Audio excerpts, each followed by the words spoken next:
Good day, ladies and gentlemen. My name is Loretta Akinbinu, and today we continue our journey into a topic that quietly affects our life more than we often admit: vanity. In part 1, we will explore how vanity distorts the way we see ourselves, especially in beauty and lifestyle. In part 2, we looked at the Christian perspective, how vanity affects our identity and self-worth in Christ, and how it affects the way we live. In part 3, we went deeper, examining how vanity doesn't just stop at the mirror, but affect our relationship with others. We all have our own uniqueness and lifestyle, but vanity pushes us to use them for appearance, approval, and comparison in communication.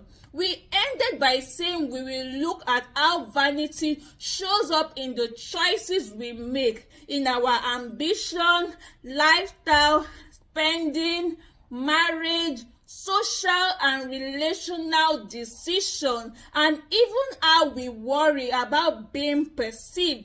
But before we talk about vanity in our lifestyle and spending choices, career decisions, marriages, self-perception, social and relational decisions, we need to talk about choice itself, because vanity doesn't just start with lifestyle and spending choices, relationship decisions, social relational decisions, or even our self-perception. It starts with the decision behind it. In life, people often make drastic career or ambitious choices simply because a title sounds impressive.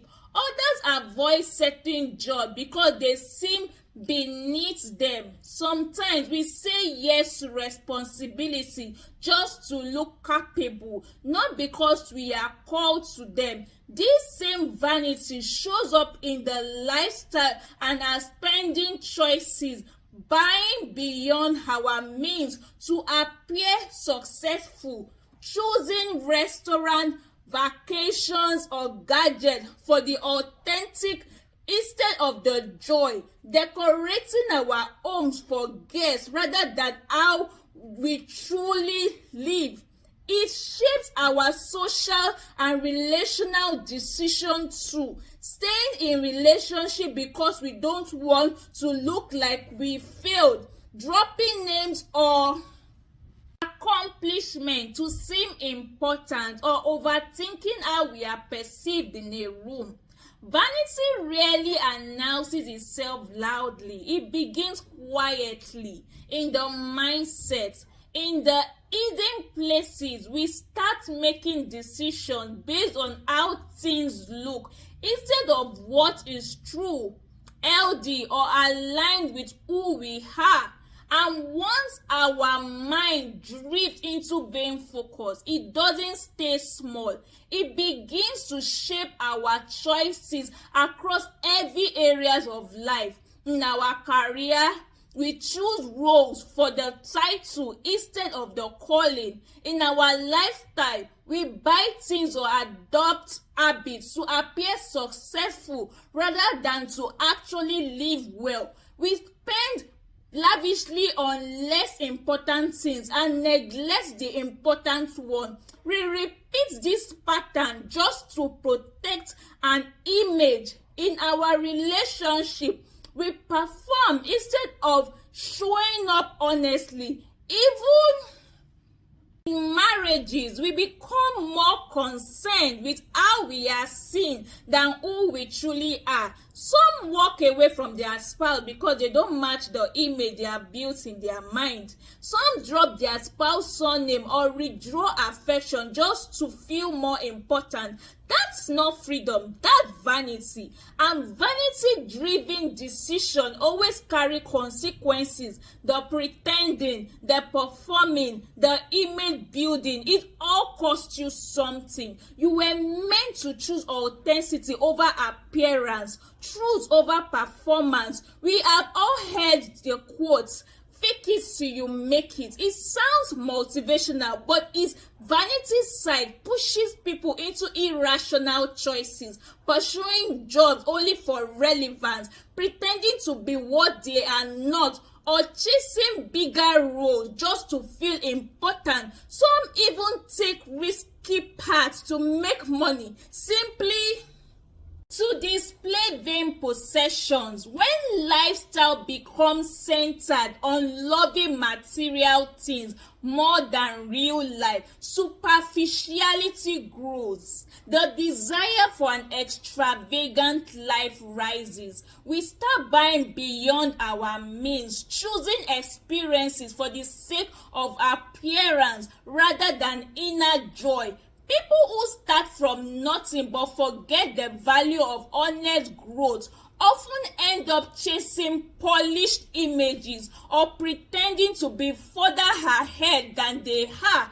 Vanity makes you miss the beauty of real progress. There is a difference between knowing your worth and forcing it by showing up. When you perform confidence instead of living it, you slip into a mindset that expects praise simply because you have survived hard things. That's not honesty, that is pride. Real growth shows up when your worth is rooted inside you, not in how people respond to you. You don't need to get angry when people don't praise your work or achievements. You don't need to dictate how others should perceive you. Let the praise come naturally. When we build a life around self-applause, we start arranging everything for an audience that was never meant to be our source. We decorate our homes for applause. We flaunt what we think we have achieved, and without noticing it, we begin living to be seen instead of living to be grounded. Confidence isn't a stain, it is a seed. But when vanity steps in, you stop needing purpose and start needing pressure. You stop seeking focus from genuineness and start craving attention. Vanity builds a stage, honesty builds a home. There is a common saying, vanity upon vanity, all is vanity. Letting go of vanity isn't always easy, but you can stop it from invading your personal life. A virtuous person carries a beauty that comes from within, not from what is displayed on the surface. It is okay to have wealth, success, and good things. True wealth speaks for itself. You don't need to perform it or parade it. It is okay to be proud of yourself, but it is even better when your character speaks louder than your appearance. People respond to what is genuine. It is normal to desire a good life, a stable job, and progress, but the truth is, good things take time. You start from the bottom, you grow with patience, and you reach your goals through steady efforts. You don't need to pretend or force or perform strengths just to feel seen. Your real efforts will speak in God's time. You are meant to be yourself. Don't chase empty things. They are not necessary. Set priorities. Choose your needs before your wants. Even when you become successful, the ability to let go of vanity is what builds a humble life. Start small. Start by loving who you are without worrying about how others perceive you. Your beauty, your life, your career, your marriage, all of it deserves to be treated with self-worth, not vanity. Don't let vanity sneak into your life or become normal. Choose authenticity, choose humility, choose growth, choose surrender.